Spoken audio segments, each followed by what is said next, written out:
السلام علیکم ورحمۃ اللہ تعالی وبرکاتہ۔ نحمده ونصلي ونسلم على رسوله الكريم اما بعد فاعوذ باللہ من الشیطان الرجیم بسم اللہ الرحمن الرحیم ان اللہ وملائکتہ یصلون علی النبی یا ایہا الذین آمنوا صلوا علیہ وسلموا تسلیما اللہم صل علی سیدنا ومولانا محمد معدن الجود والکرم وآلہ الکرام وابنہ الکریم وبارک وسلم صلاۃ وسلاما علیک یا رسول اللہ صلی اللہ تعالی علیہ وسلم۔ حضور پاک صلی اللہ علیہ وسلم کے علم غیب کا بیان جاری ہے۔ حضور پاک صلی اللہ علیہ وسلم نے جو مختلف مقامات پر مختلف موقعوں پر جو غیب کی خبریں عطا فرمائی، ان میں سے بہت ساری خبریں اس سے پہلے دروس میں شامل کی گئی تھیں اور بھی بہت ساری باتیں ہیں۔ تو اس میں سے حضرت عمار کی شہادت کے بارے میں، حضرت عمار بن یاسر رضی اللہ تعالیٰ عنہ بڑے جلیل القدر صحابی ہیں اور سابقین اولین میں آپ کا شمار ہوتا ہے، یعنی پہلے ایمان لانے والے مسلمانوں میں آپ کا شمار ہوتا ہے۔ حضرت ابو سعید خدری اور حضرت ام سلمہ رضی اللہ عنہما کا بیان ہے کہ حضرت عمار رضی اللہ تعالیٰ عنہ خندق کھود رہے تھے، یعنی جنگ خندق کے موقع پر حضرت عمار وہ خندق و گڈھا کھود رہے تھے۔ اس وقت حضور صلی اللہ علیہ وسلم نے حضرت عمار رضی اللہ تعالیٰ عنہ کے سر پر اپنا دست شفقت پھیر کر ارشاد فرمایا کہ افسوس تجھے ایک باغی گروہ قتل کرے گا۔ یعنی حضرت عمار کے بارے میں حضور پاک صلی اللہ علیہ وسلم نے پہلے ہی سے خبر دے دی تھی کہ حضرت عمار شہید ہونے والے ہیں، اور ان کو کون شہید کرے گا یہ بھی حضور پاک صلی اللہ علیہ وسلم نے ارشاد فرما دیا تھا۔ جبکہ حضرت عمار رضی اللہ تعالیٰ عنہ یہ حضرت مولا کائنات شیر خدا کرم اللہ وجہہ الکریم کے دور خلافت میں شہید ہوئے۔ جنگ صفین میں حضرت عمار ابن یاسر شہید ہوئے۔ وہ کئی سالوں کے بعد کی یہ بات ہے اور واقعہ ہے۔ حضور پاک صلی اللہ علیہ وسلم نے پہلے ہی اس کے بارے میں خبر دے دی۔ فرماتے کہ یہ پیشن گوئی اس طرح پوری ہوئی کہ حضرت عمار رضی اللہ تعالیٰ عنہ جنگ صفین کے دن حضرت علی رضی اللہ تعالیٰ عنہ کے ساتھ تھے، اور حضرت امیر معاویہ رضی اللہ تعالیٰ عنہ کے ساتھیوں کے ہاتھ سے آپ شہید ہوئے۔ اہل سنت کا عقیدہ یہ ہے کہ جنگ صفین میں حضرت علی رضی اللہ تعالیٰ عنہ یقیناً حق پر تھے، اور حضرت امیر معاویہ رضی اللہ تعالیٰ عنہ کا گروہ یقیناً خطا کا مرتکب تھا۔ لیکن چونکہ ان لوگوں کی جو خطا تھی وہ خطائے اجتہادی تھی، لہٰذا یہ لوگ گنہگار نہ ہوں گے۔ یہاں پر یہ بات ذہن میں رکھیں کہ مشاجرات صحابہ کے تعلق سے اہل سنت و جماعت کا عقیدہ یہ ہے کہ سکوت اختیار کیا جائے گا، خاموشی اختیار کی جائے گی۔ مشاجرات صحابہ مطلب صحابہ کرام کے درمیان میں آپس میں جو بھی اختلافات ہوئے، جو بھی ناراضگیاں ہوئی اور جو بھی ناچاکیاں ہوئی، اس کے بارے میں ہم کچھ نہیں بولیں گے، ہم خاموشی اختیار کریں گے۔ تو مولا کائنات حضرت علی مرتضیٰ کرم اللہ وجہہ الکریم اور حضرت امیر معاویہ رضی اللہ تعالیٰ عنہ کے درمیان جو کچھ بھی معاملات ہوئے اور جو بھی جنگیں ہوئیں اور ناچاکیاں اور اختلافات اور ناراضگی ہوئی، اس کے بارے میں ہم کچھ بھی نہیں بولیں گے، سکوت اختیار کریں گے۔ نہ ہی حضرت علی کے بارے میں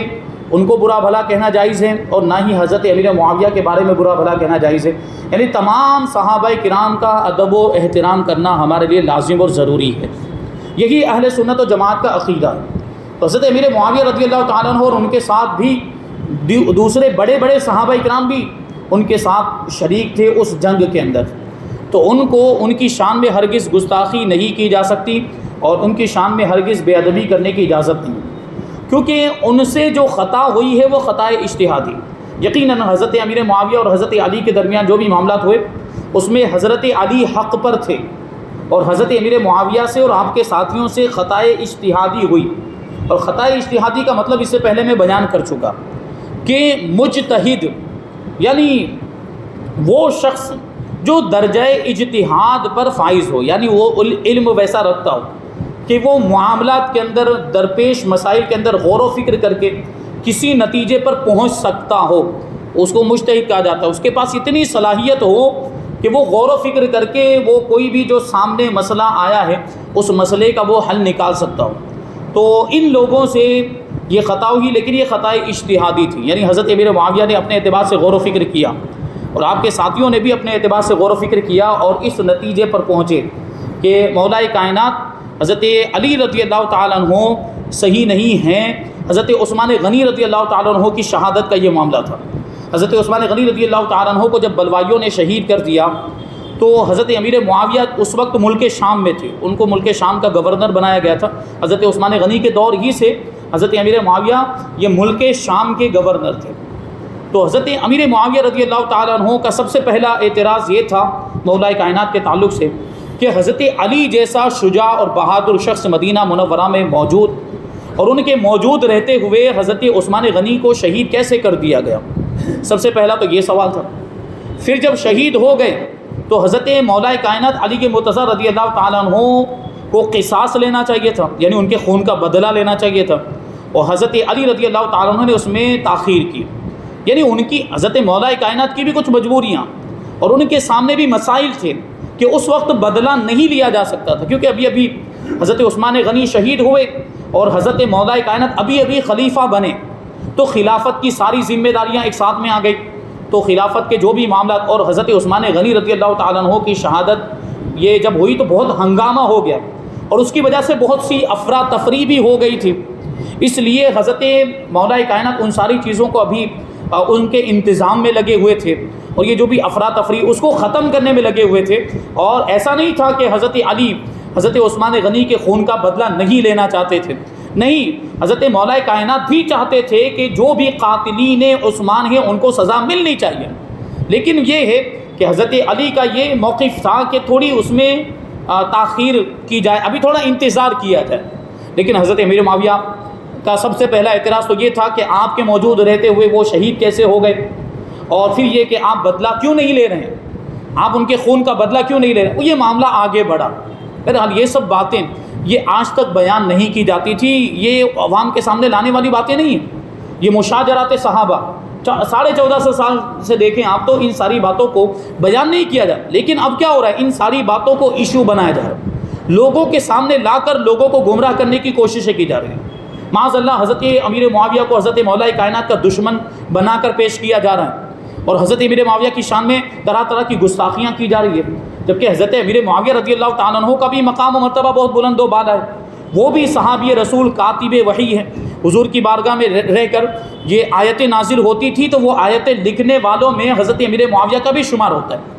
اور پھر حضور سے رشتہ داری بھی ہے، حضور پاک صلی اللہ علیہ وسلم کے آپ صالح ہوتے ہیں، کیونکہ آپ کی بہن حضرت ابو سفیان کی بیٹی حضرت ام حبیبہ رضی اللہ تعالیٰ عنہ یہ حضور کے نکاح میں تھی، اور حضرت امیر معاویہ کے والد ماجد حضرت ابو سفیان یہ جب تک مسلمان نہیں ہوئے تھے تو یقیناً انہوں نے اسلام کو بہت نقصان پہنچایا، لیکن جب مسلمان ہو گئے تو انہوں نے اتنا فائدہ بھی پہنچایا۔ یہ حضرت ابو سفیان انہوں نے بھی قربانیاں دی، اور حضرت امیر معاویہ رضی اللہ تعالیٰ عنہ کی تو شان یہ ہے کہ آپ کے دور حکومت میں اسلام دور دور تک پہنچ گیا اور کئی فتوحات ہوئی، اور آپ ملک شام کے بادشاہ بنے، اور آپ ہی کی ذات کے ذریعے سے بادشاہت کی شروعات ہوئی، اور یہ بادشاہت بھی حضور پاک صلی اللہ علیہ وسلم سے فیض حاصل کرنے والی، فیض یافتہ کہہ لیجئے، یہ حضور سے ہی فیض یافتہ بادشاہت یا سلطنت یا حکومت، خلافت راشدہ اگرچہ ختم ہو گئی تھی لیکن یہاں سے جو بادشاہت شروع ہوئی وہ بھی حضور پاک صلی اللہ علیہ وسلم سے فیض یافتہ تھی، وہ حضور ہی کی گویا کہ بادشاہت تھی جس کو حضرت امیر معاویہ نے آگے بڑھایا۔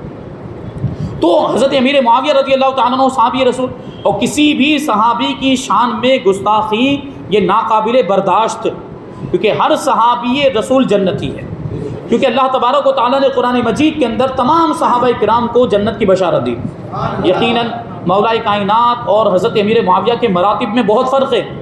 حضرت مولا کائنات رضی اللہ تعالیٰ عنہ کا مرتبہ بہت بلند و بالا،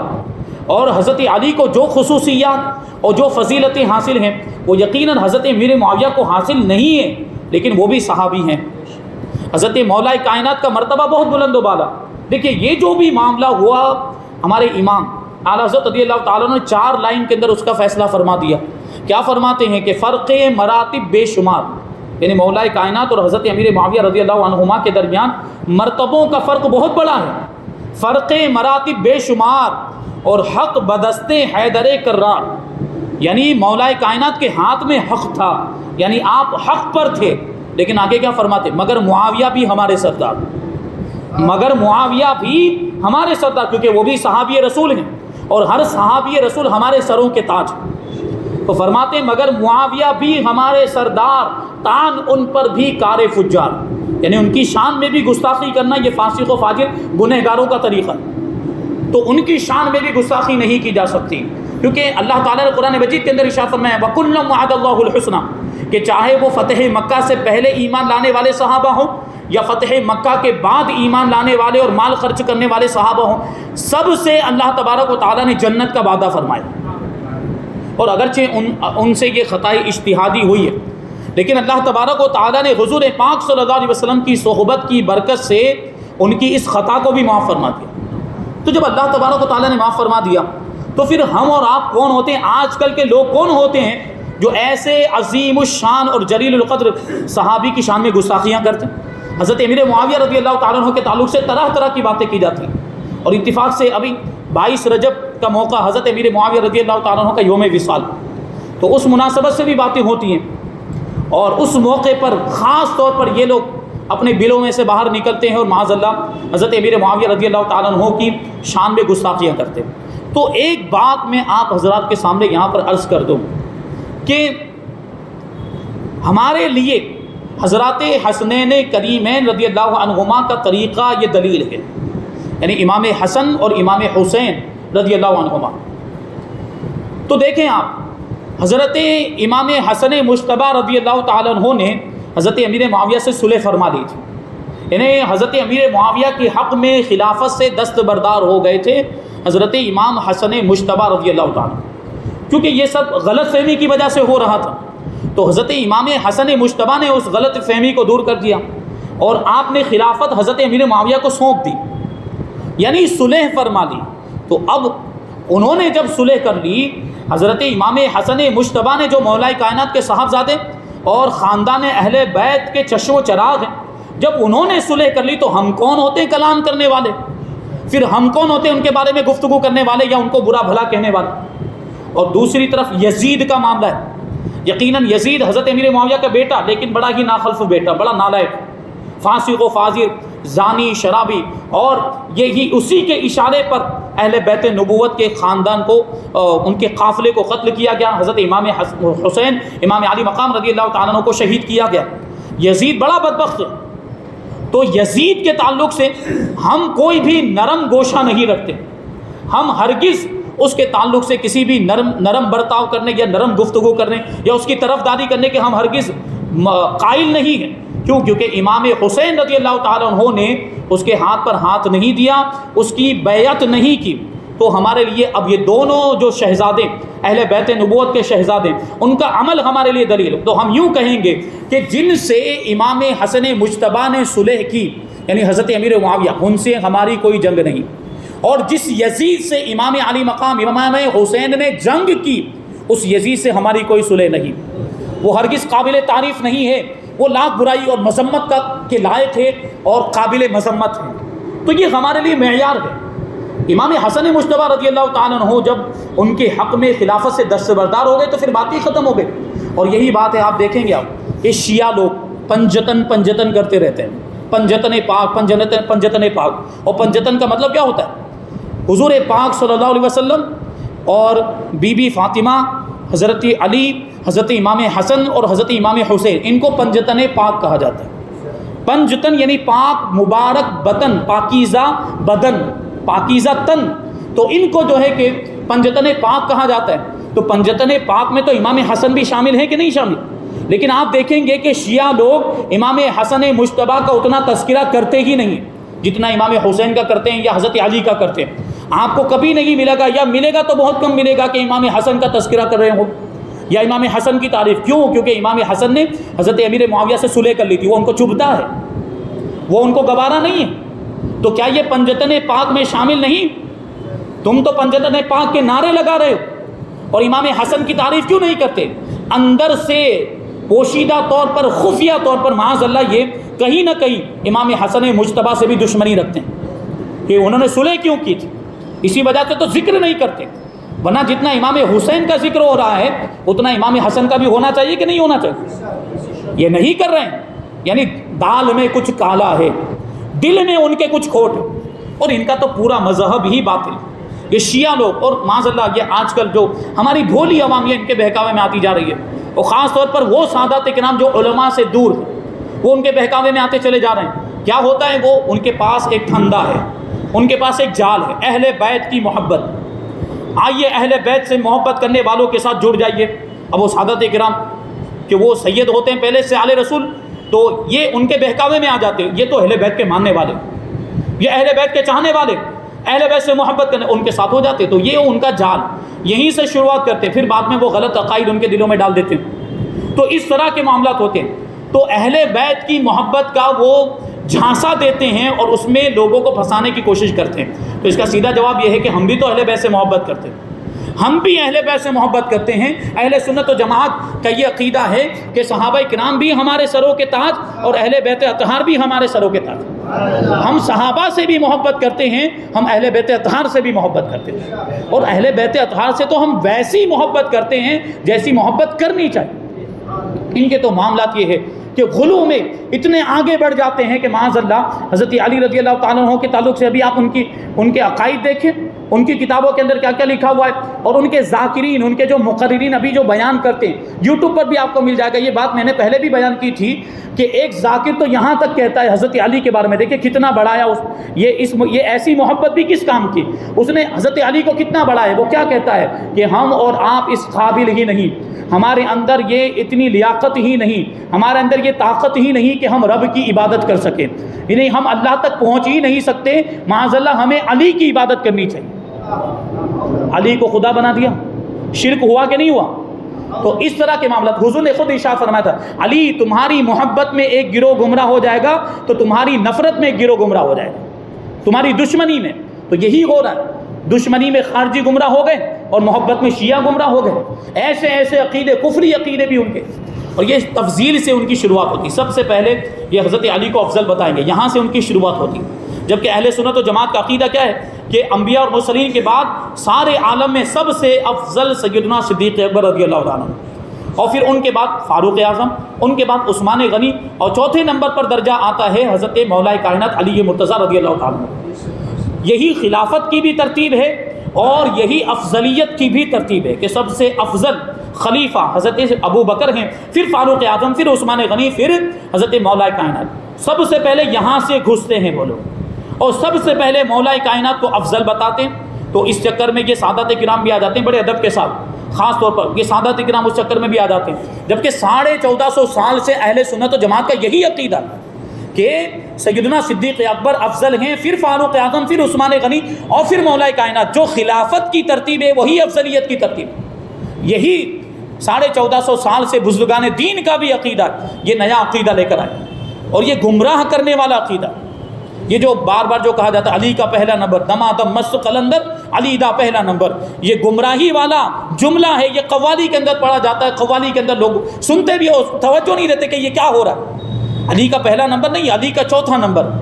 یقیناً ہم مانتے ہیں مولا کائنات بڑے مرتبے کے پرفائز تھے، لیکن ان کے مقابلے میں اگر سیدنا صدیق اکبر کو دیکھیں یا فاروق اعظم یا عثمان غنی کو دیکھیں تو کچھ ایسی فضیلتیں مطلقاً جو دیکھا جائے، کچھ چیزیں یقیناً ایسی ہیں جو مولا کائنات کو حاصل ہیں، کچھ فضیلت ایسی ہے جو مولا کائنات کو حاصل ہے اور صحابہ میں کسی کو بھی حاصل نہیں۔ اسی طرح کچھ فضیلتیں ایسی ہیں جو ابو بکر کو حاصل ہیں اور تمام صحابہ میں کسی کو نہیں ملی، کچھ فضیلتیں ایسی ہیں جو فاروق اعظم کو ملی ہیں اور سارے صحابہ میں کسی کو نہیں ملی، اور کچھ فضیلتیں ایسی ہیں جو عثمان غنی کو ملی تو سارے صحابہ میں کسی کو نہیں ملی۔ لیکن جب فضیلت مطلقہ کی بات کی جائے گی، افضلیت مطلقہ کی بات کی جائے گی، تو ہم اس وقت یہی کہیں گے کہ مطلق طور پر اگر کوئی افضل ہے تو وہ صدیق اکبر ہے، پھر فاروق اعظم ہے، پھر عثمان غنی ہے، پھر مولا کائنات، یہی ترتیب۔ اور پھر یہ بات بھی میں اکثر جگہوں پہ عرض کرتا رہتا ہوں کہ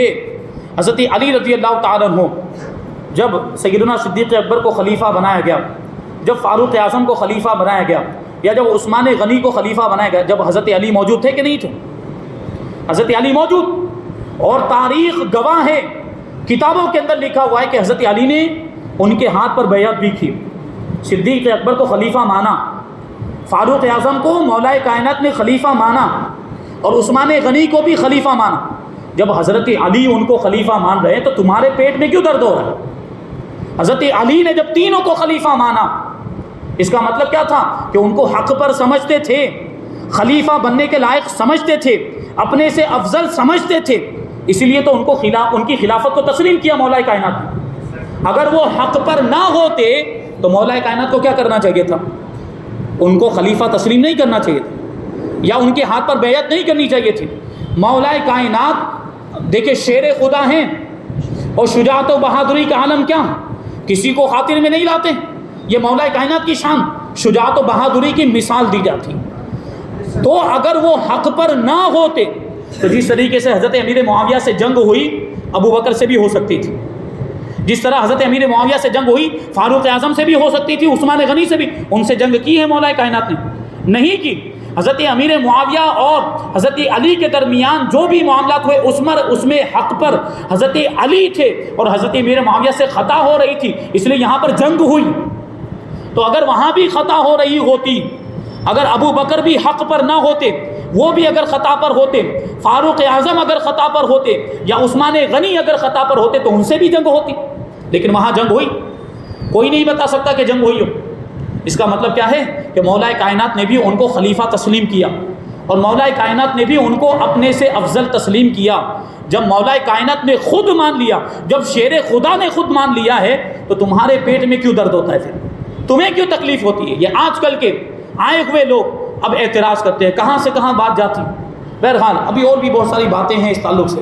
تو انشاءاللہ اس کو آئندہ درس میں ہم شامل کریں گے. اللہ تبارک و تعالیٰ کی بارگاہ میں دعا ہے کہ جو کچھ بھی بیان ہوا اس پر ہم سب کو عمل کرنے کی توفیق عطا فرمائے، صحابہ کرام کا بھی ادب کرنے کی توفیق عطا فرمائے، اور اہل بیت اطہار کا بھی ادب کرنے کی توفیق عطا فرمائے. مذہب اہل سنت و جماعت مسلک اعلیٰ حضرت پر ہم سب کو قائم و دائم رکھے، اور اسی پر ہم سب کا خاتمہ فرمائے. وما علینا الا البلاغ.